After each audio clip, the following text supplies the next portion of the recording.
Hello students, how are you all? I hope you all are fine and safe at home. Welcome all of you in Hindi class. Open page number 54 of अलंकृत पुस्तक, page number 64। ये क्रिया वाला lesson है जो हम read कर चुके हैं और अच्छी तरह समझ चुके हैं। आज हम करेंगे इसका अभ्यास कार्य। इसमें प्रश्न एक है मौखिक तथा लिखित प्रश्न। कर्ता किसे कहते हैं? हमने पीछे भी किया है। अगर आपने अच्छे से लेसन रीड किया है तो आई होप आपको ध्यान में आ गया होगा। कर्ता किसे कहते हैं? काम के करने वाले को। कर्ता किसे कहते हैं? काम के करने वाले को। कर्म किसे कहते हैं? कर्ता जो काम करता है। कर्ता जो काम करता है। करता है। कर्ता जो काम करता है। उसके बाद ये प्रश्न उत्तर है। जो मेन प्रश्न उत्तर सारे मैं आपको नोटबुक में लिख के समझा दूंगी। प्रश्न 3 है, नीचे लिखे वाक्यों में कर्ता और क्रिया को रेखांकित कीजिए। अब कर्ता क्या होता है? जो काम को करने वाला हो। और क्रिया क्या होता है? जिन शब्दों से हमें पता चले कि क्या काम हो रहा है, यानी काम के करने या होने के बारे में बताने वाले शब्दों को हम क्रिया कहते हैं। अब यहाँ देखिए, शेर पेड़ के नीचे सो गया। अब यहाँ काम कौन कर रहा है? शेर कर रहा है ना, तो शेर क्या हो गया? कर्ता। हमने कर्ता और क्रिया को रेखांकित करना है, तो ये शेर कर्ता हो गया। क्रिया क्या है? सो गया, तो इसको भी रेखांकित कर देंगे। किसान हल चला रहा है। अब इसमें काम कौन कर रहा है? किसान। काम करने वाला कर्ता। काम क्या हो रहा है? क्रिया शब्द कौन सा है? चला रहा है। सुभद्रा गाना गा रही है, तो कर्ता कौन है? सुभद्रा। काम क्या कर रही है? वह गा रही है। जो काम वाले शब्द हैं वो क्या है? क्रिया। दादाजी प्रतिदिन बगीचे में सैर करते हैं। अब काम कौन कर रहा है? दादाजी। क्या काम? सैर करते हैं। हमने मैच जीत लिया। काम करने वाला हमने। क्रिया जीत लिया। उसके बाद है प्रश्न 4, नीचे लिखे वाक्यों में क्रिया शब्द भरिए। मछलियां तालाब में डैश हैं। तालाब में तैर रही हैं। लड़के मैदान में डैश रहे हैं। खेल रहे हैं। आकाश में पक्षी डैश हैं।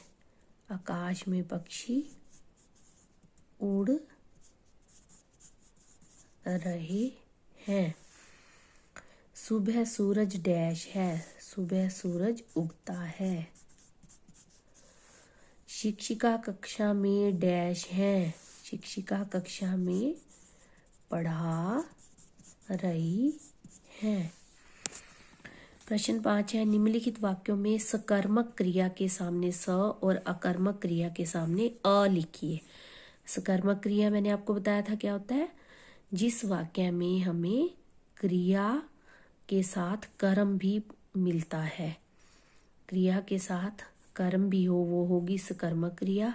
और जिस वाक्य में क्रिया के साथ कर्म नहीं होगा वो क्या होगी? अकर्मक क्रिया। यानी हम कैसे और क्या प्रश्न लगाकर जब प्रश्न पूछेंगे कि क्रिया कहाँ हो रही है, क्या हो रही है, कैसे हो रही है, हमें उत्तर मिल जाएगा तो वो होगी सकर्मक। जहाँ उत्तर नहीं मिलेगा तो वो होगी अकर्मक। मैं उनकी पुस्तक ले लूंगा। अब कुछ क्रियाएं यहाँ बताई थी ना, देखो लेना। यहाँ कुछ क्रियाएं बताई थी। लेना, लेना क्या है? सकर्मक क्रिया है। ले लूंगा, तो सकर्मक के लिए हमने क्या लिखना है? स। इन कपड़ों को मजदूरों में बांट दो। अब काम क्या हो रहा है? बांट दो। ठीक है, किसको बांट दो? मजदूरों को। मजदूरों को क्या बांट दो? कपड़ों को। तो हमें जवाब मिल रहा है, तो ये भी कौन सी है? सकर्मक क्रिया। करण हंसता है। अब क्रिया शब्द क्या है? हंसता है। कहाँ हंसता है, क्यों हंसता है, कैसे हंसता है, हमें जवाब नहीं मिल रहा, तो ये है अकर्मक क्रिया। तो यहाँ क्या लिखना है हमने, अ। रमोला चित्र बना रही है, क्रिया क्या हो रही है, बना रही है, क्या बना रही है, चित्र, हमें जवाब मिल रहा है ना, तो ये हो गई सकर्मक। तो हम यहाँ क्या लिखेंगे, स। कुत्ता भौंकता है, काम क्या हो रहा है, भौंकने का, कहाँ भौंकता है, क्यों भौंकता है, कैसे भौंकता है, हमें जवाब नहीं मिल रहा, तो ये हो गई अकर्मक क्रिया। तो हम लिख देंगे अ।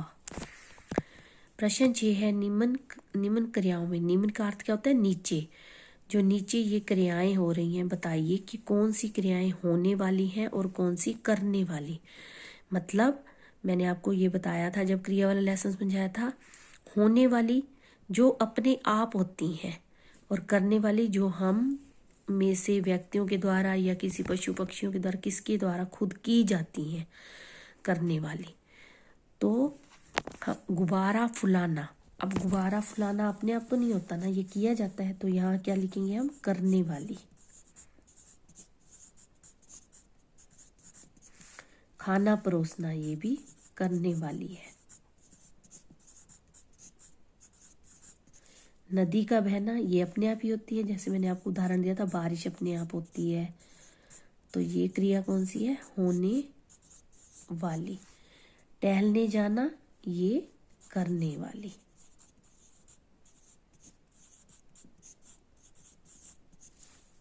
तो चलिए अब हम करेंगे इसके प्रश्न उत्तर।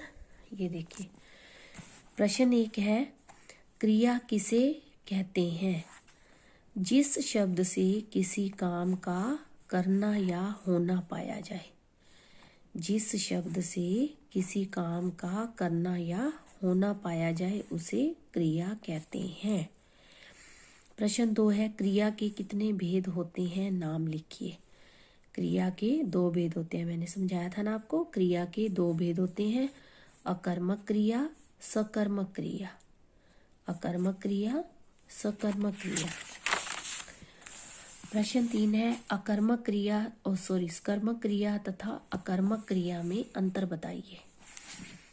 अब सबसे पहले तो हमने ये चीज समझनी है कि जब 2 चीजों में हमने अंतर बताना हो तो सबसे पहले हम क्या करेंगे, एक लाइन सेंटर में, ठीक है। अब जिन 2 चीजों में अंतर बताना है, सकर्मक क्रिया इस साइड लिख लेंगे, अकर्मक क्रिया इस साइड। जिन 2 चीजों में अंतर बताना है वो एक चीज इधर, एक चीज इधर। अब सकर्मक क्रिया के बारे में हम यहाँ लिख देंगे, जिन वाक्यों में कर्म होता है उन्हें सकर्मक क्रिया कहते हैं। अंतर बताना है ना हमने, तो हम इसके बारे में लिख देंगे कि सकर्मक क्रिया क्या होती है। जिन वाक्यों में कर्म होता है उन्हें सकर्मक क्रिया कहते हैं। अकर्मक क्रिया, जिन वाक्यों में कर्म नहीं होता, इसमें कर्म होता है, इसमें कर्म नहीं होता। जिन वाक्यों में कर्म नहीं होता उन्हें अकर्मक क्रिया कहते हैं। अगर आपका सिंगल प्रश्न आ जाए कि सकर्मक क्रिया किसे कहते हैं, तब आप ये वाला लिख दोगे उत्तर कल्ला, ठीक है। सकर्मक क्रिया किसे कहते हैं, जिन वाक्यों में कर्म होता है उन्हें सकर्मक क्रिया कहते हैं।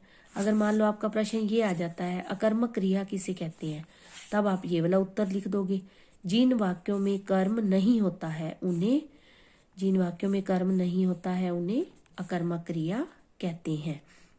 और जब इन दोनों में अंतर आ गया तब आप पहले बीच में लाइन लगाओगे, इस साइड सकर्मक क्रिया, इस साइड अकर्मक क्रिया, ठीक है। ये आपकी मेन हेडिंग है। सकर्मक क्रिया, आप चाहें तो इसको देखो ऐसे नीचे अंडरलाइन भी कर सकते हो, ठीक है, इनको अंडरलाइन।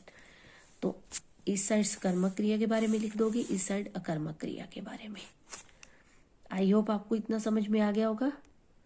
तो बेटे क्रिया वाला लेसन के साथ साथ आपने पेज नंबर 115 है आपका अलंकृत पुस्तक का, उसमें क्रियाकलाप 3 साथ के साथ आपने ये भी कंप्लीट करना है। कल संडे है ना, तो ज़्यादा काम नहीं दे रही हूँ मैं, वो करना है। एक संडे आ गया इसलिए मैं आपको ये भी दे रही हूँ। ये देखिए, ये आपकी इससे रिवीजन हो जाएगी। सर्वनाम शब्दों को रेखांकित करना है और उनके भेद का नाम बताना है कि वो निश्चयवाचक है, पुरुषवाचक है या कौन सा है, ठीक है। उसके बाद उचित विशेषण शब्द भरने हैं, ये आपको उदाहरण ये दिए हुए हैं, उदाहरण इनके आपको हेल्प बॉक्स मिले हुए हैं। क्रिया शब्दों को रेखांकित कीजिए और कर्म छांट कर लिखिए, ये बहुत ईजी है। आप ये वाला पेज कंप्लीट करोगे। Okay, take care.